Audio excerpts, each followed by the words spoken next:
ഞാൻ ഇന്നലെ പറഞ്ഞ ആ മന്തി ബിരിയാണിയുടെ റെസിപ്പിയാണ് ഇന്നത്തെ വീഡിയോ. ഇതിനെ റെസിപ്പി എന്നൊക്കെ വിളിച്ച് അപമാനിക്കാനായിട്ട് ഞാൻ മുതിരുന്നില്ല. പിന്നെ ഇതെന്തിനെ പെടുന്നതെന്ന് വെച്ചിട്ടുണ്ടെങ്കിൽ എന്തായാലും എടുത്തതല്ലേ, അപ്പോൾ പിന്നെ കിടക്കട്ടെ എന്ന് വിചാരിച്ചു. ഇതുവരെ എല്ലാം നന്നായിട്ട് പോയിരുന്നു. എനിക്ക് പറ്റൊരു മിസ്റ്റേക്ക് എന്താണെന്ന് വെച്ചിട്ടുണ്ടെങ്കിൽ ഞാൻ മാഗി ക്യൂബ് ഇട്ടില്ല.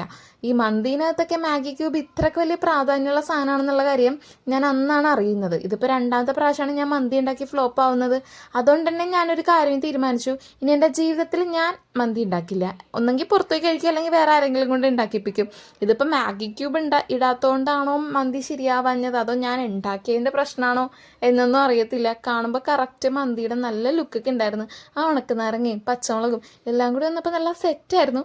പക്ഷേ കഴിക്കുമ്പോൾ മന്തിയുടെ യാതൊരു ഫ്ലേവറും ഒരു വികാരവും ഉണ്ടായിരുന്നില്ല. നമ്മൾ കഴിഞ്ഞ ദിവസം ഉണ്ടാക്കിയ പർദീസ ചിക്കൻ ഉണ്ടല്ലോ, അതിൻ്റെ കൂടെ കുറച്ച് റൈസും കൂടി ഇട്ട് വേവിച്ചപ്പോൾ എങ്ങനെ ഉണ്ടാവും, അങ്ങനത്തെ ഒരു സാധനമാണ് എനിക്ക് കിട്ടിയത്. പക്ഷെ കുഴപ്പമില്ലായിരുന്നു, ടേസ്റ്റൊക്കെ ഉണ്ടായിരുന്നു, കഴിക്കാനൊക്കെ പറ്റുമായിരുന്നു. പക്ഷെ മന്തി പ്രതീക്ഷിച്ചപ്പോൾ അത് കിട്ടിയില്ല. അതാണ്